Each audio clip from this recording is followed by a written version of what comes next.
Joy. And I am Grecia.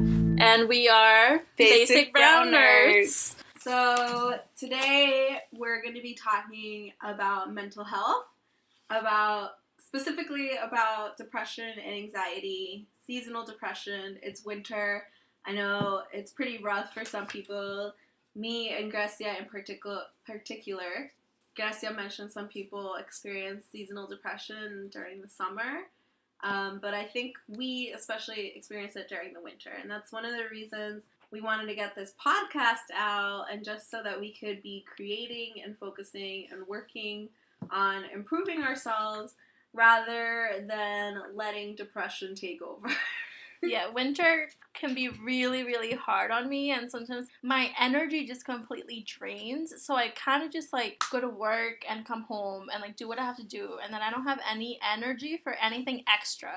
It's either... You're just, in robot mode. Yes. I feel you. And I had one year where I literally was just, getting home, at 6:30, and I would eat and then just, stay in bed the rest of the night and go to sleep and just, do it all over again. Yeah. And that was horrible. I know, for me, I try to, plan out little goals now. So one of the things that kept me going was knowing I had a trip, right? Not everyone can do that. I know, you can't specifically be I'm going to go to the DR. I know. How do we cope with, little goals that we have for ourselves? I know I get just bummed out, and then you're just going through this motions. You're literally just going through the motions. Well, 3 years ago now was really the first winter that was, particularly hard for me. The winter before that, we had an insane amount of work. When I was back to working the regular 9 to 5:30 schedule and getting home at 6:30 is when I felt it. And after that was actually when I started my poetry blog, The Next Hemingway, because I was okay, I need to do something that's not work, something that's just feeding my creative energy. I need to do something, and if it's a blog where it's public and maybe a few people read it, then it will push me to do it. And so that's why now every year I try to sort of make a creative goal. Yeah, I was just thinking about that. Last year was around the time during last winter that I started my travel blog and stuff like that. Just because, you're keeping focus on at least one thing, that you're just okay, you start to keep some type of accountability for yourself. But and winter, there's always the holidays and everything that I feel for myself, I feel I can't allow myself to get super depressed, because I'm just okay, if I just don't want to crawl out of bed, I'm but I have to go buy presents, or I have to go to a family dinner, or for me winter is crazy busy season for my work, that I'm just okay, I have to work, and now that I'm more responsible and higher up, I have more people accountable. But yeah, then once January comes, my all the holidays are done. And then, work is done for me. It's slow season. That's usually when it, hits me. Everything that I didn't want to deal with kind of catches up. January and February, they just... Right. Because they're the coldest months also. That too, yeah. Does that make sense? Yeah, and, this year is the first year that I started taking medication for my depression and anxiety. And I've sort of dealt with it before on my own, but this year, it started last year, probably around October, November, because I was going through some personal stuff, and then winter came and it made it worse, and then Trump was elected and it made it worse because of all of the DACA stuff, and then I was okay, once spring comes, I'll bounce back, and then spring came, and then I had a car accident, which also ended up really affecting me emotionally. And then then I had to deal with that. So then it kind of just never went away. And I knew that because I was still depressed and winter was coming, I kind of needed to. I know, Game of Thrones, right? Winter's coming. Winter is here. Oh my god. But I knew I had to do something to take care of myself, because I knew that if I wasn't doing well in October or November, I knew that I was going to be doing even worse than that come and it January. Takes about 6 weeks for medication to kick in, too. Yes. So that's another big part of it. You're not just gonna take a pill and be I'm great. Yeah, it takes a while for you to feel it, or for me, I was sort of ambivalent about it. It was sort of weird to think of you know, how depressed I felt, and like you kind of have that thing of like, am I ever gonna feel happy again? Like, is that even a thing? And then like to think that a pill can make you feel better, I kind of was like, I was like, that kind of feels too optimistic of me to think that it's actually going to work. Right. But then it did. I do feel more like my normal self, and even though it's cold, I do feel the need to be more active. Yeah. You know, like I took chemistry. I like majored in chemical engineering, so for me, like, I'm very like science based, but it was still even hard for me to like accept that like I needed to take medication, like, because of how I grew up. And we talked about this a little yesterday, just because it was hard for me to like accept that, like, okay, like, yes, this is a chemical imbalance, right?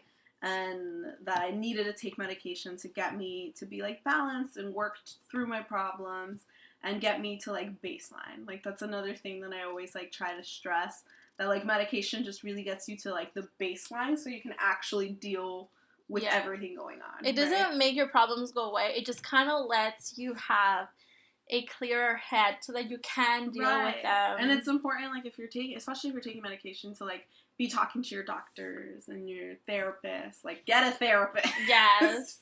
Oh my god, and like it's so important to find a therapist that you like, that you feel comfortable with, somebody that works with what you need at that moment, which like it may change, and you may have to change therapists at different times because of different reasons.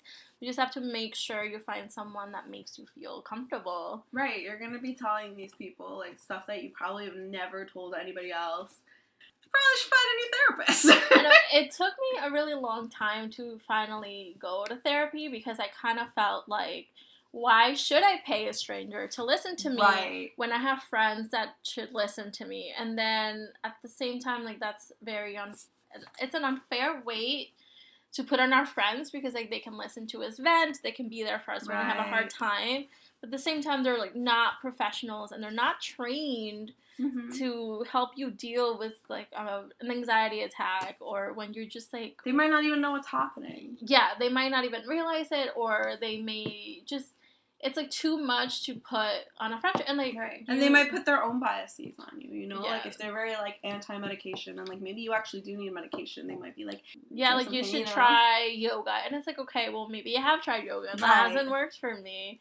Or like for me it was my last resort, because I was like, okay, like I understand the chemistry, but like I want to try to like change my own body chemistry by like exercising and doing all these other things, but there's like so many hours in a day that you can be like, you end up getting so tired, and then you're like, for me it was really hard to like accept that, you know, I suffer from an anxiety disorder. And I think a lot of things is also like growing up as a person of color, like as a child of immigrants, like dealing with like poverty and all of these other outside things. It starts to get to you, you know, like all these little traumas that you're just like not dealing with, and you're just always in constant chaos and worrying and just waiting for the shoe to drop, that once things get stable and you're just like, wait, I'm doing well, you know, like I have a job, I graduated, I'm like doing really good in my career, that you're just kind of just like waiting for things to just like explode. Like for me it was just like the smallest type of things, you know, like I got in a car accident, like a little tiny one, and I was just like, okay, whatever, like just normal shit. And then I lost my eyeliner, and I was like, oh my god, the world is falling apart, my eyeliner's missing, I can't deal with life, you know. And like I realized, I was like, this is completely irrational. Like the rational side of me was just like, this doesn't make sense, you know. But I feel like, you know, after going to therapy for a while and like talking through it, I realized like, okay, it's more like the control things. Like you just expect the bad things to happen. Yeah. And then it's like the little things you can't control that you start to like overreact and like get really triggered by things. So it's really important to like take responsibility and know like, okay, maybe I need to take medication so that I'm not constantly triggered and can talk to a therapist with like actually dealing with my problems, and not just being like, okay, I'm just gonna like use this magical pill and I'm gonna be fixed. Because that's the other thing, like, you know, like it's more like a tool. Like it's not a cure. It's more just like a tool to get you to and work like through your stuff. We're not like advocating for everyone to take medicine, but I guess like we want to talk about it because within the Latino community, like number one, like going to therapy is taboo. Oh yeah, my like, parents thought I was crazy. Yeah, number two, like saying that you do have a mental illness is taboo, and then like if you have a mental illness where you do need help and you're taking medication, that is also taboo. Like, people think that there's other stuff that you can do, but, like, so many of us, like, have been doing that. And that's kind of, like, what I was dealing with in the last year, where before, for a long time, there were certain things that worked for me when it came to fighting my depression. And, you know, I was just diagnosed with anxiety this year, but, like, now I'm realizing that I've had it for so much longer. Like, being an immigrant, I didn't realize how much anxiety I had growing up about my status and, like, my parents and, like, worrying about all these things. Like, can I go to college? And then, like, once I was able to figure out that I could go to college, it was like, how am I going to pay for it? Like, what are we going to do? Just like, navigating that is just anxiety-inducing all on its own. Or even before actually coming out as undocumented, it was just, like, knowing that I was and, like, not telling people, and then, like, having that moment where I had to tell my guidance counselor, like, hey, like, you're having all of these workshops about, like, applying to college, and I want to go to college, but I don't know. Like, I had to explain to him what my situation was, and that was also really nerve-wracking for me. Just, like, I carried shame about it for so long because, like, we went to a predominantly white school, and they were, you know, a number of other immigrants in school, and also just undocumented immigrants, and I actually happen to live in a community where most of the Mexican immigrants here are from the area where I'm from in Mexico, so, like, we all know each other. But it was, like, such a small number of us that, you know, even when I did tell my guidance counselor, and even though he was great with trying to help me find people that could, you know, get me information, it was still, like, he actually didn't even know how to deal with it because not a lot of other people had said anything to the guidance counselor. Like, they didn't actually have tools prepared for this. Like, he was great in the sense that, and I'm sure other undocumented people, like, that wanted to go to college didn't even think it would be an option. Yeah, well, or people don't want to go to college because they grow up thinking it's not an option, and, like, they don't even make it a goal for themselves, you know? And that's also, like, a big harm that we do to these students growing up. Like, they just don't even think of it as an option, and they just, like, they don't even try in school because it's like, what's the point? Like, I'm just gonna graduate and be out of here, and then, like, find a job and, like, whatever. And so, like, all of those stuff really contributed to it. And then, like, this last year, you know, before that, I was able to deal with it, like, through exercise or, you know, just finding something creative or constructive to do in my life. But this past year, like, it was so much that I was, like, so exhausted. Like, I was like, I'm very good at functioning when I have depression. Like, I still was doing well at my job. I think most people that come from, like, communities of color and just, like, lower socioeconomic levels, like, you have to. Like, you don't have the option to just stay at home, you know? Like, you have to, you go into, like, robot mode. Yeah, and I have a child, and, like, she needs a mother, she needs a parent to be performing all of the tasks that they need, and so I was doing everything that I needed to do, but I had no energy left to actually take care of myself or to do something that I wanted to do. Like, I wanted to hike, but, like, I just couldn't actually make myself go do it. Like, I wanted to run, but I just, like, worrying takes so much, number one, mental space, but number two, physical strength. Like, I have, like, you don't know how much energy worrying takes until, like, all of a sudden, like, so many of those things go away and you're like, why do I have this energy? And, like, oh my god, it's because I'm not worrying about this, I'm not worrying about that. Like, I know, and it's kind of, like, insane, and, like, people don't really think about, I didn't even think about it until I had some of that stress lift. That I realized, like, oh, where did this energy come from? And I was like, oh, it's literally because I don't have to think about going to physical therapy anymore. Like, now I have this time to actually maybe have lunch with my coworkers. Because, like, that was, like, a huge thing for me, was, like, I was fortunate enough that the physical therapy place was, like, walking distance from my job. But that meant that instead of actually taking a break from work, like, I was just walking and doing that. And the whole time I was doing it, like, I was just, like, thinking of my accident and stuff like that. And then I would have to then go back to work. So it wasn't really a real break for me. Mm-hmm. And so then it wasn't until after I was done with it really that I was finally able to like breathe again, and it was right. It was just going lungs. and going and going and going. You get like no break, like you said. Like in life in general, like it's so important to just take moments for ourselves that we're just like, okay. But sometimes we can't. That's like the thing is like sometimes you reach that point where like you just like need to vent to someone, but you know, some like people are always well-meaning and they want to give you advice and they say like, oh well, maybe this is what you need to do, or like find like 10 minutes for yourself, but like they don't understand like you literally either don't have that time, or you, even if you do take 10 minutes, you're still not relaxing because you're still stressing out. Like sometimes you just like have that moment when you're so overwhelmed, it doesn't matter what anyone tells you, like you just like need to feel overwhelmed, like maybe you just like need to cry, right, and then like kind of like let go of that feeling so that maybe you can like do a little better the next day. I think a lot of times people are telling like you need to be strong, like you need to keep going, and it's like, you know, like sometimes you need to just let it go. Like you don't need to be strong all the time. Like you can just feel, you know, and you're just like, I am sad right now and I'm angry and I just need to let it all out. But yeah, it's hard, and I think that's like kind of going back to when you're saying like, you know, it's not fair to put all of that burden onto like a friend.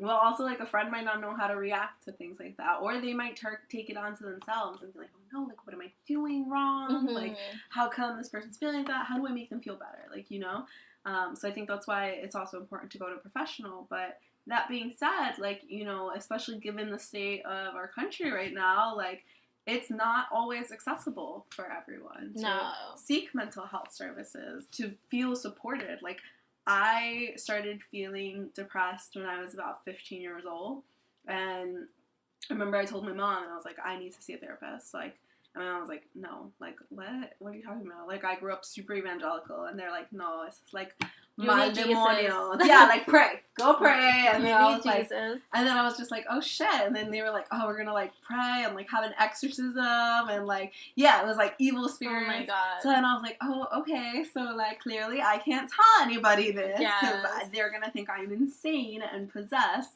So it was something kind of like I learned how to function like being depressed without showing anything. And people are like, but you're so happy all the time. And I'm just like, I'm melting inside, you know?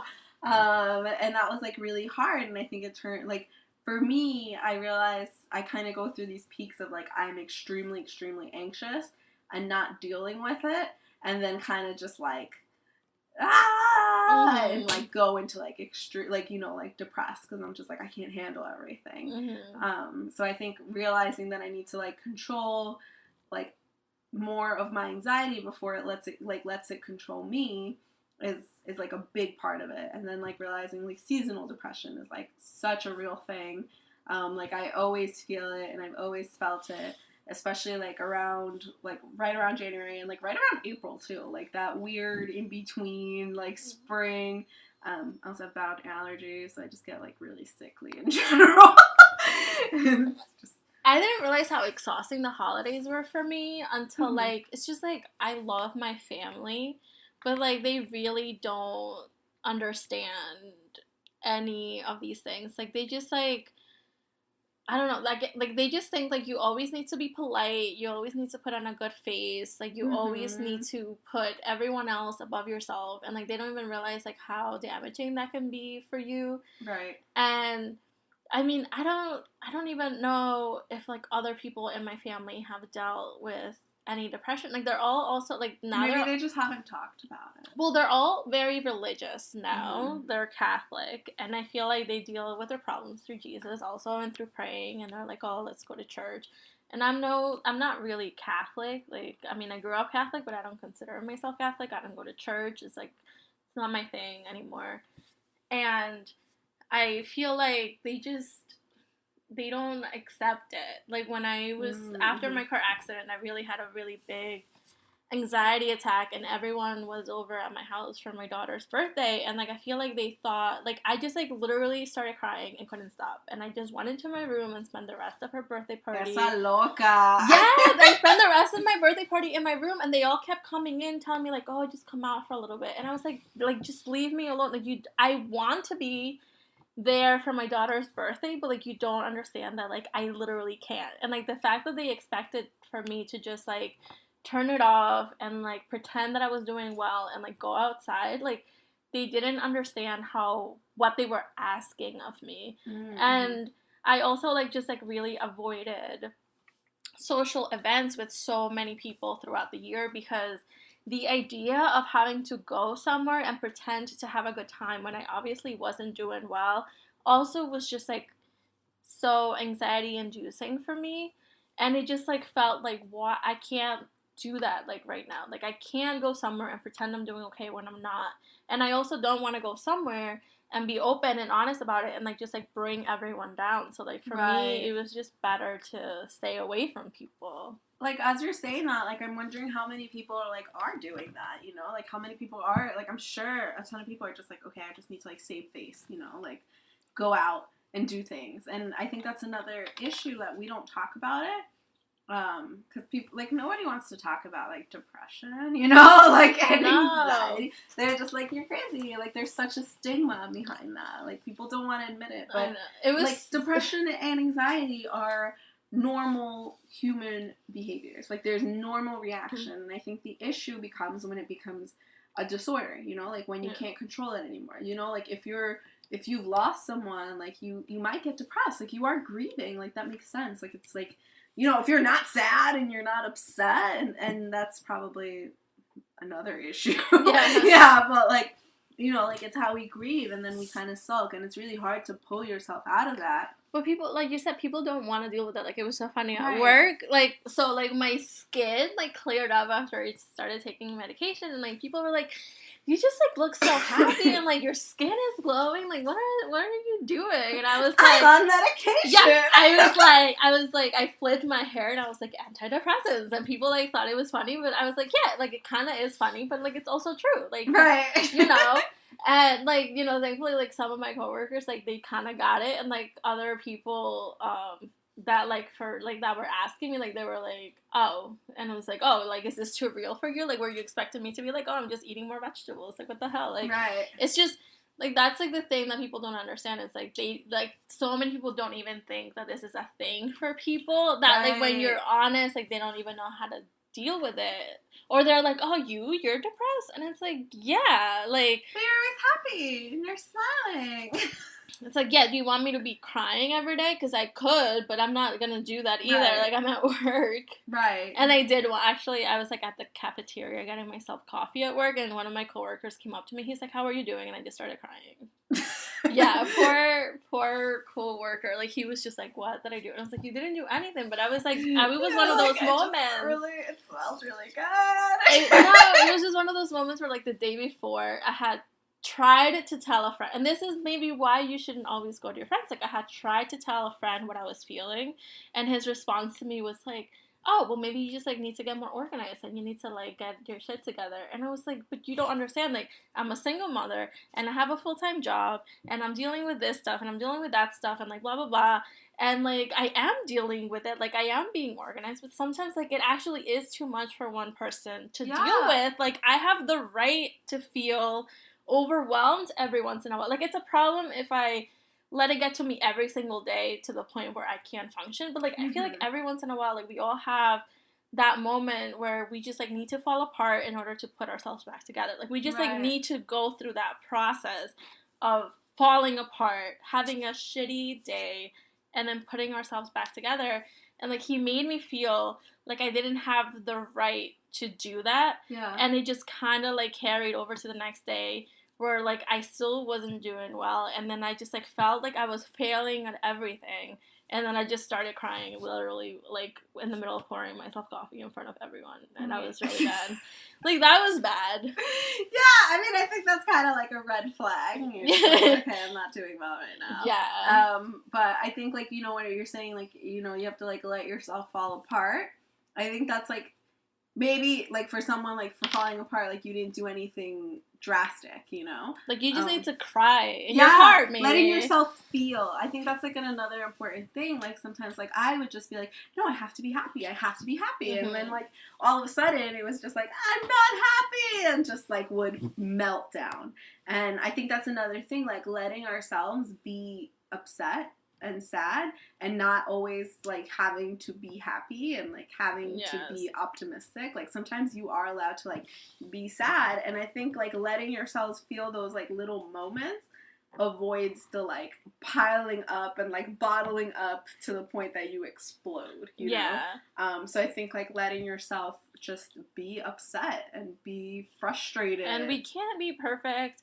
Letting yourself not be perfect. And also, yes, like, sometimes we may say or do things that we regret, and, like, we have to take responsibilities for those things, because that's, like, a important part of taking care of ourselves, is, like, we want to make sure that we're not in the process of neglecting ourselves, we neglect other people around us, or make hurt our friends, and so we have to take responsibility of that. And, like, as a parent, like, I have a child to take care of, and if I'm not doing well, then that can affect her, you know. Like, I know that I, like, now that I look back, now that I'm doing better, I'm like, I definitely was not as patient with her.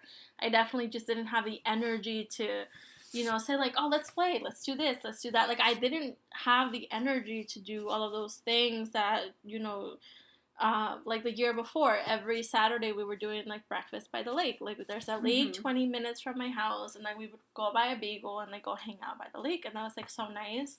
But then, like, this past year, like, I just didn't have the energy to get up and go somewhere, even if it was just, like, lay down by the lake on a blanket. Like, it was just, everything felt like one more thing to do, and everything just felt overwhelming.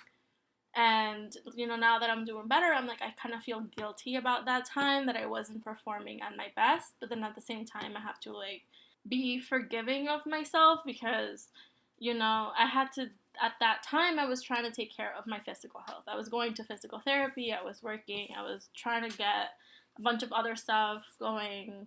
And I was also, just by the time I got home, I had no energy to do any exercise, to go for a walk, to do any of that stuff. Yeah, it's so much easier said than done. Yes. And so now I'm like, trying you do feel great afterwards, but it's just, like, getting to it. Yes. It's so hard. But it's, like, I mean, I'm, like, an active, literally the year before that, I was, like, running 3 times a week. I was hiking every weekend. Like, and to go from that to not being able to do anything, like, there was, like, a part of me that felt like, I'm feeling this way because I'm not exercising, and I'm not exercising because I'm not putting in enough effort. Right. But I wasn't realizing, not like, how those endorphins. How not I was just not well. Right. And that's why I couldn't do it. And sometimes, like, we just assume that we're failing or that we're being awful people. But sometimes, like, you just, like, I kind of feel like I lost a year of my life to being, like, depressed, but I also know that I can't think of it like that. Like, I have to just move on and, like, take care of myself and